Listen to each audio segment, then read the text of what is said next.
Welcome back my YouTube channel learn with me exam में आपका स्वागत है। हम आशा करते हैं कि आप स्वस्थ और मस्त होंगे। हम आपके लिए रोजाना की तरह 30 से 40 प्रश्न सामान्य जानकारी के जीके जीएस के लेकर आए हैं, जो कि उत्तर प्रदेश प्रीवियस ईयर के कुछ प्रश्न हैं जो हम आपके लिए साझा करते हैं। आप इससे पढ़कर अन्य प्रतियोगी परीक्षाओं का लाभ उठा सकते हैं। चलिए आज का सेशन यहीं से शुरू करते हैं। निम्न में से किस नदी की भारत में ब्रह्म घाट पर कर्नाली नदी से जुड़ती है और घाघरा नदी बनती है? ऑप्शन नंबर 1 राप्ती, दूसरा गंडक, तीसरा शारदा, चौथा सरयू। सभी साथी उत्तर देने का प्रयास करेंगे। इसका ऑप्शन नंबर तीसरा सही होगा, शारदा, जो कि कर्नाली नदी जिसकी उत्पत्ति मानसरोवर के पास से होती है। हिमालय के मध्य से भारत के ब्रह्म घाट में शारदा नदी में अभिसरण करने के मार्ग में मिल जाती है, मतलब चलते चलते वो आगे चलकर मिल जाती है शारदा नदी में, जहाँ यह घाघरा नदी बन जाती है। ऑप्शन नंबर तीसरा सही होगा। प्रश्न नंबर दूसरा, निम्नलिखित में से किस खनिज को पीला केक भी कहते हैं? लो भाई, अब खनिज को भी पीला केक कहने लगे सब। पहला प्लूटोनियम, दूसरा यूरेनियम, तीसरा थोरियम, चौथा एल्यूमिनियम। इसका ऑप्शन नंबर दूसरा सही होगा, यूरेनियम, जिसे येलो केक भी कहते हैं या पीला केक भी कहते हैं। यूरेनियम एस के प्रसंस्करण में प्राप्त यूरेनियम सांद्रित पाउडर का एक प्रकार है। यह खनन के बाद यूरेनियम के प्रसंस्करण के प्राप्त होता है, तब लेकिन ईंधन निर्माण और यूरेनियम संवर्धन से पहले प्राप्त किया जा सकता है। ऑप्शन नंबर पहला दूसरा सही है। प्रश्न नंबर तीसरा, निम्नलिखित में किस विख्यात व्यक्ति ने 2018 में भारत का दूसरे सबसे बड़ा नागरिक सम्मान प्राप्त किया? सभी साथ उत्तर देने का प्रयास करेंगे। गुलाम मुस्तफा खां, शारदा सिंह, MS धोनी, पंकज अडवाणी। इसका ऑप्शन नंबर 1 सही होगा, गुलाम मुस्तफा खां, जो कि पद्म विभूषण भारत गणराज्य का दूसरा सर्वोच्च नागरिक पुरस्कार है। यह 2018 में पद्म विभूषण पुरस्कार, जो कि इलैयाराजा संगीत निर्देशक थे, और गुलाम मुस्तफा खां को हिंदुस्तानी शास्त्रीय संगीत परंपरा में इन्हें मिला था। ऑप्शन नंबर पहला सही है।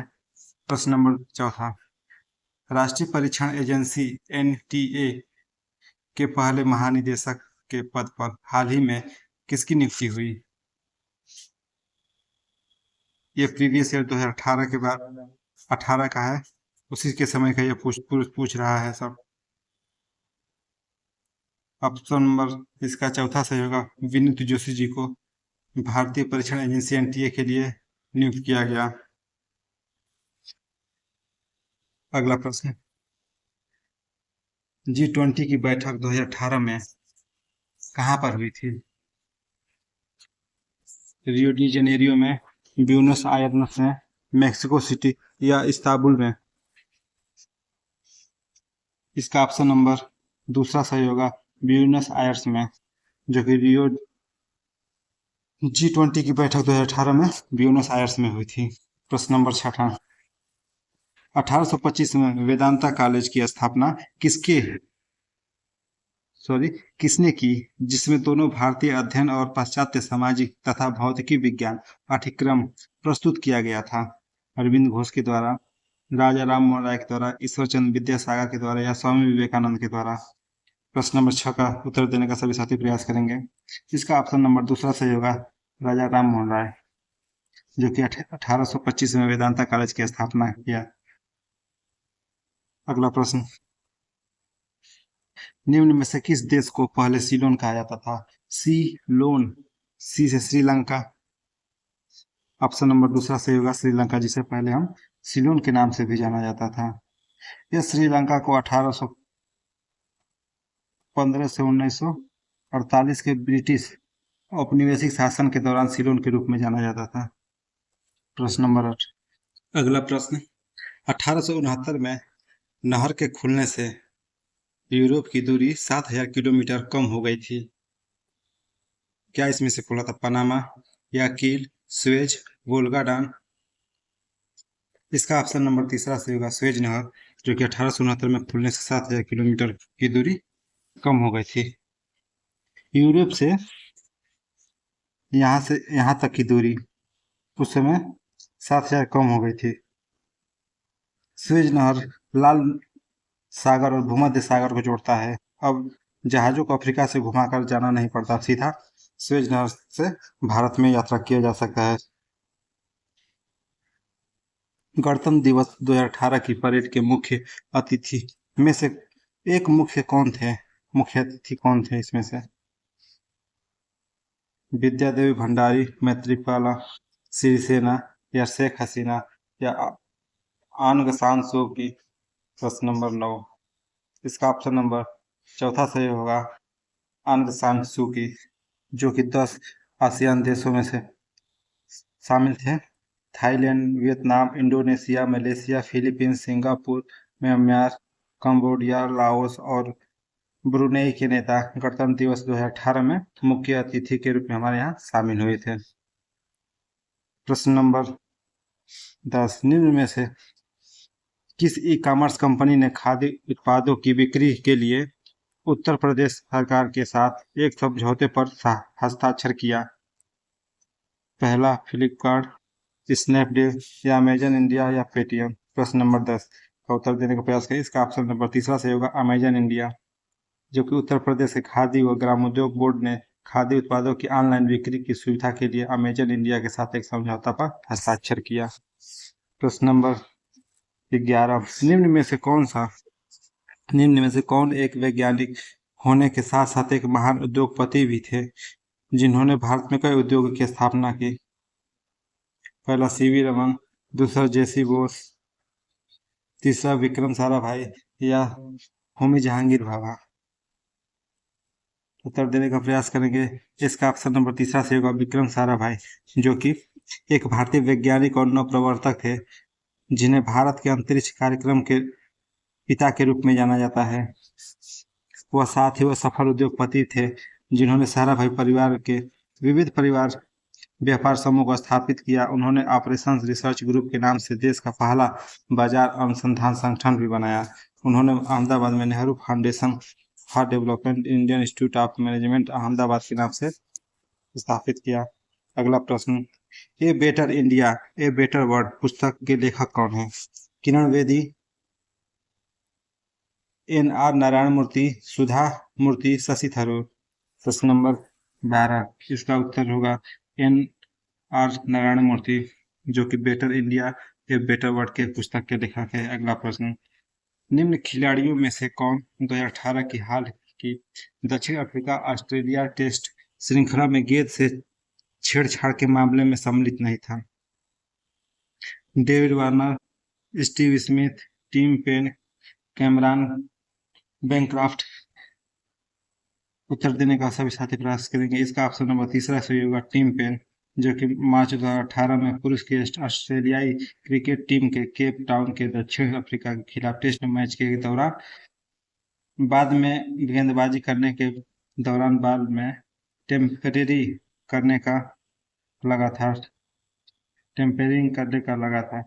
जब गेंद की स्विंग करने के लिए कैमरून क्रॉफ्ट को कैमरून में बाल को टेम्परिंग करते हुए पकड़ा गया, तो कैप्टन स्टीव स्मिथ और उप कप्तान डेविड वार्नर भी इसमें शामिल थे तथा इन क्रिकेटर ऑस्ट्रेलिया में आजीवन प्रतिबंध लगा दिया गया। ऑप्शन नंबर तीसरा सही है फ़ारेनहाइट में जल का क्वथनांक होता है।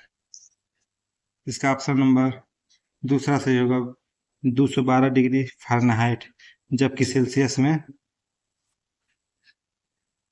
इसका फ़ारेनहाइट पैमाने पर पानी का जमाव बिंदु 32 डिग्री फ़ारेनहाइट होता है, और जबकि क्वथनांक इसका 212 डिग्री होता है फ़ारेनहाइट।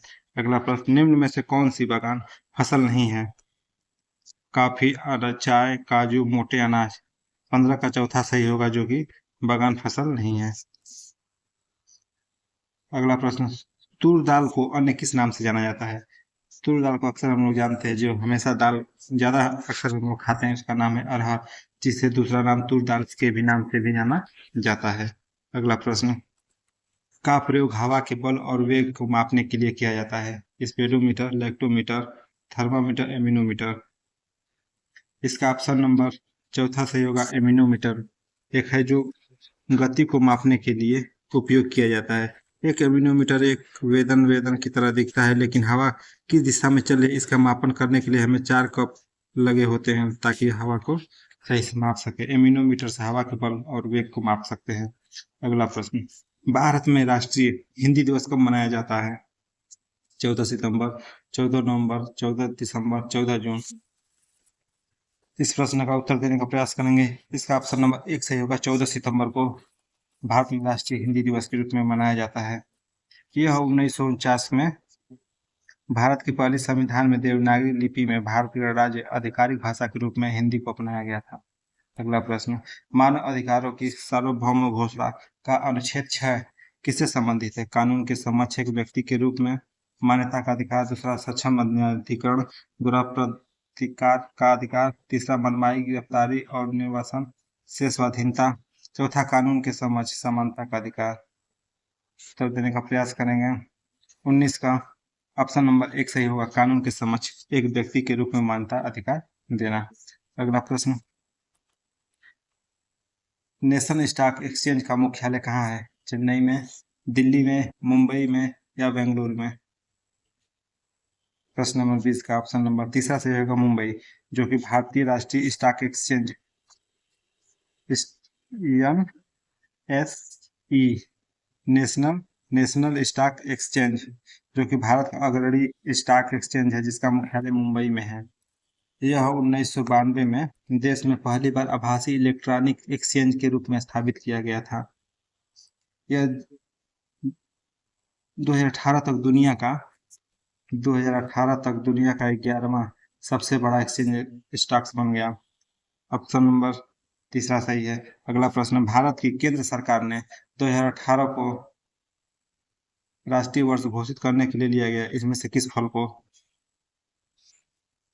प्रश्न नंबर 21 का उत्तर देने का सभी साथी प्रयास करेंगे। फलों को, दालों को, आलू को या मोटे अनाज को? प्रश्न नंबर 21, इसका ऑप्शन नंबर चौथा सही होगा, मोटे अनाज को भारतीय सरकार ने राष्ट्रीय वर्ष घोषित किया था। कब? 2018 में। अगला प्रश्न, प्रश्न नंबर 22, एक रंग बिरंगा और मंत्रमुग्ध कर देने वाला मेला जो प्रत्येक वर्ष उत्तर प्रदेश के मेरठ में होली के कुछ दिनों बाद मनाया जाता है, कुंभ मेला, नौचंदी मेला, गंगा मेला या सिकरी मेला? प्रश्न नंबर 22 का ऑप्शन नंबर दूसरा सही होगा, नौचंदी मेला, जो कि कुछ दिनों बाद उत्तर प्रदेश के मेरठ में आयोजित किया जाता है होली के। यह हिंदू और मुस्लिम धार्मिक स्थलों के साथ सांप्रदायिक सद्भावना का भी एक दुर्लभ प्रतीक है। नौचंदी मेला, जो कि मुस्लिम संत माया बाला मियाँ की दरगाह के निकट इसे आयोजित किया जाता है। अगला प्रश्न, एंटीबायोटिक पेनिसिलिन की खोज किसने की थी? आर्किटिज ने, अलेक्जेंडर फ्लेमिंग ने, अलेक्जेंडर ग्राहम बेल ने या लुईस पास्चर ने? इस प्रश्न का उत्तर सभी साथी देने का प्रयास करेंगे। इसका ऑप्शन नंबर दूसरा से अलेक्जेंडर फ्लेमिंग ने, जो कि 1928 में दुनिया का पहला एंटीबायोटिक पेनिसिलिन की खोज की थी। इस खोज के लिए उन्होंने Howard Florey Ernst Boris Chain के साथ 1945 में फिजियोलॉजी और मेडिसिन में नोबेल पुरस्कार भी पाए थे। कौन सा पुरस्कार पाए थे? नोबेल पुरस्कार। अगला प्रश्न, भारतीय संविधान की स्पेस भारतीय गणराज्य की आधिकारिक भाषाओं की सूचना प्रदान करता है। 11वीं अनुसूची, चौथी अनुसूची, 12वीं अनुसूची या 8वीं अनुसूची? भाषाओं का ज्ञान प्राप्त करता है। 8वीं अनुसूची में भाषाओं का ज्ञान प्राप्त होता है। भारतीय संविधान में मान्यता प्राप्त भाषाओं की सूची शामिल है। इसमें अनुसूचित भाषाओं को एक सूची है जिसमें 14 भाषा है, 14 भाषा है, लेकिन बाद में यह 22 भाषा हो गई। अगला प्रश्न, की नियुक्ति भारत के राष्ट्रपति द्वारा नहीं की जाती है? उच्चतम न्यायालय के न्यायाधीश की नियुक्ति या महाधिवक्ता की या राज्यपाल के महान्यायवादी की? इसका ऑप्शन नंबर दूसरा से महाधिवक्ता की नियुक्ति भारत के राष्ट्रपति के द्वारा नहीं की जाती, जबकि उच्च न्यायालय की, राज्यपाल की और महान्यायवादी की राष्ट्रपति द्वारा नियुक्ति की जाती है। 25 नंबर का ऑप्शन नंबर दूसरा से महाधिवक्ता, जो कि भारत के राष्ट्रपति द्वारा नियुक्ति नहीं किया जाती है। यह यह भारत के राज्यपाल द्वारा नियुक्त की जाती है। राज्यपाल के द्वारा महाधिवक्ता की नियुक्ति की जाती है। प्रश्न नंबर 26। पहले भारतीय राज्य का नाम बताइए जिसके प्रत्येक परिवार में कम से कम एक सदस्य के पास बैंक खाता है।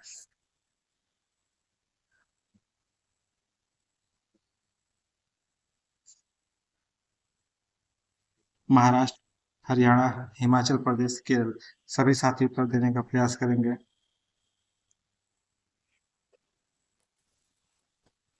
26 नंबर का उत्तर देने के बाद इसका ऑप्शन नंबर चौथा सही होगा, केरल, जो कि दिसंबर 2017 में सरकारी आंकड़ों के अनुसार केरल में हर घर में कम से कम एक सदस्य के पास अपना बैंक अकाउंट होना चाहिए। अगला प्रश्न, प्रश्न नंबर 27। उस वाहिनी का चयन करें जो मूत्राशय से मूत्र को शरीर के बाहर ले जाता है। Urethra, ureter, bladder, renal patients. प्रश्न नंबर 27। प्रश्न 27 का सही होगा ऑप्शन नंबर एक, यूरेथ्रा, जो कि शरीर रचना विज्ञान में मूत्राशय का वह आंतरिक अंग है जो मूत्राशय विसर्जन करने के लिए वृक्क द्वारा निर्मित मूत्र को इकट्ठा रखता है और मस्तिष्क मूत्राशय की मांसपेशियों को कसने के लिए संकेत देता है। जो मनुष्य मूत्राशय से मूत्र निचोड़ता है तथा वो मस्तिष्क के हिसाब से मूत्र मार्ग के माध्यम से मूत्र का बाहर निकालने का काम करता है। अगला प्रश्न, राष्ट्रीय शिक्षा दिवस प्रत्येक वर्ष को मनाया जाता है 4 मार्च, 27 और 17 दिसंबर, 11 नवंबर। प्रश्न नंबर 28। प्रश्न नंबर 28 का उत्तर 11 नवंबर को शिक्षा दिवस, राष्ट्रीय शिक्षा दिवस मनाया जाता है।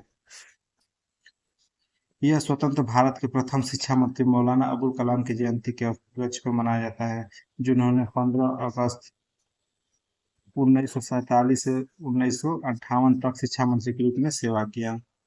अगला प्रश्न, प्रश्न नंबर 29। संसद द्वारा 8 सितंबर 2016 को संविधान संशोधन अधिनियम 2016 के तहत जीएसटी अधिनियम पारित किया। 97वें, 84वें, 101वें या 114 में। इसका ऑप्शन नंबर तीसरा सही होगा, 101 में, जो कि जीएसटी पारित हुआ था 2016 में। उस समय भारत के राष्ट्रपति थे प्रणब मुखर्जी। प्रणब मुखर्जी। अगला प्रश्न, प्रश्न नंबर 30। निम्न में से कौन सा जिला उत्तर प्रदेश के बुंदेलखंड क्षेत्र से संबंधित है? फतेहपुर, जौनपुर, महोबा या श्रावस्ती। प्रश्न नंबर 30 का उत्तर देने का सभी साथी प्रयास करेंगे। इसका ऑप्शन नंबर आप बताएं। ऑप्शन नंबर 30 महोबा, जो कि बुंदेलखंड लगभग 69,000 वर्ग किलोमीटर में फैला हुआ है। इसमें उत्तर प्रदेश के 7 जिले हैं, चित्रकूट, बांदा, झांसी, उरांव, हमीरपुर, महोबा और ललितपुर। और मध्य प्रदेश के 6 जिले हैं, छतरपुर, टीकमगढ़, दमोह, सागर, दतिया और पन्ना इत्यादि शामिल है। अगला प्रश्न, उत्तर प्रदेश का क्षेत्रफल देश के कुल क्षेत्रफल का लगभग कितना प्रतिशत है? इसका ऑप्शन नंबर 7 चौथा सही होगा, 7.3%। उत्तर प्रदेश 2,43,229 वर्ग किलोमीटर है। यह क्षेत्रफल के अनुसार चौथा सबसे भारतीय राज्य है। इसके अलावा यह भारत राज्य के साथ साथ दुनिया के सबसे अधिक आबादी वाले देशों में से सबसे अधिक आबादी वाला देश है। प्रश्न नंबर 32। 6वीं शताब्दी ईसा पूर्व के दौरान मथुरा के आसपास के क्षेत्र को कहा जाता था पंचाल, अंग, सुरसेना या मत्स्य। प्रश्न नंबर 32 का उत्तर तीसरा सही होगा, सुरसेना, जो कि 6वीं शताब्दी ईसा पूर्व मथुरा को सुरसेना के नाम से जाना जाता था। सुरसेना जो कि 6वीं और 7वीं शताब्दी में 16 महाजनपदों में से एक थी। 16 महाजनपद में से एक थी। अगला प्रश्न, निम्न में से किस रोमानी काव्य लेखक को उनकी कृति मदनाष्टक के लिए माना जाता है? रहीम जी को, मलिक मोहम्मद जायसी को, जियाउद्दीन बर्नी को या फिर सुल्तान फिरोज तुगलक को। ऑप्शन नंबर फर्स्ट सही होगा, रहीम जी को रोमानी काव्य के लेखक को उनकी कृति मदनाष्टक के लिए जाना जाता है।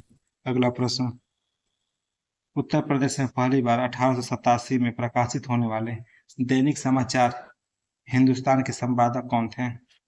महावीर प्रसाद द्विवेदी, पद्मलाल पुन्नालाल बख्शी, मदन मोहन मालवीय या भारतेंदु हरिश्चंद्र। प्रश्न नंबर 34, इसका ऑप्शन नंबर तीसरा सही होगा, मदन मोहन मालवीय, जो कि हिंदुस्तान के संपादक थे, दैनिक समाचार पत्र इन्होंने कब किया था? 1887 में किया था।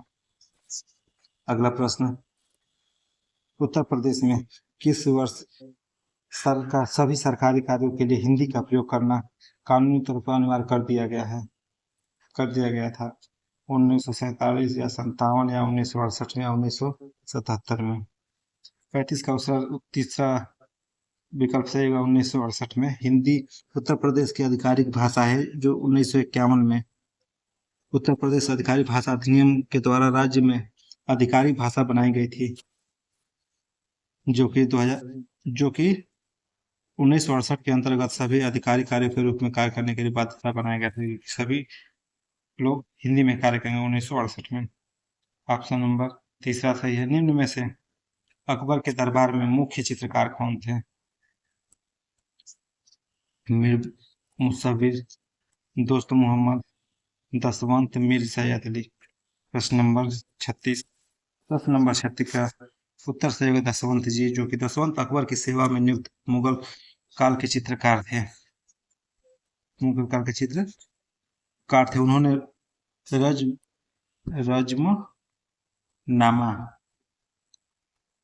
रज्मनामा के चित्रण की मुख्य भूमिका निभाई थी। यह भारतीय महाकाव्य महाभारत के लिए फारसी नाम है।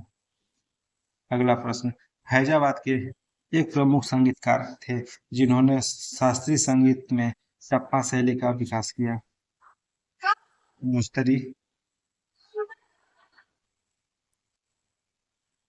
मुश्तरी बाई, खुशी महाराज या मेहंदी खां या ठाकुर प्रसाद। प्रश्न नंबर 37 का कौन सा ऑप्शन सही होगा? जो कि फैजाबाद के प्रमुख संगीतकार थे जिन्होंने शास्त्रीय संगीत में टप्पा शैली का विकास किया था। इसका ऑप्शन नंबर 1 सही होगा, मुश्तरी बाई, जो कि अख्तर बाई फैजाबादी, जिसकी बेगम अख्तर मुश्तरी बाई कहा जाता है। अगला प्रश्न, निम्नलिखित में से बुंदेलखंड का लोकप्रिय लोकगीत कौन सा है? बिरहा, आल्हा, रसिया, लंगुरिया। सभी साथी उत्तर देने का प्रयास करेंगे।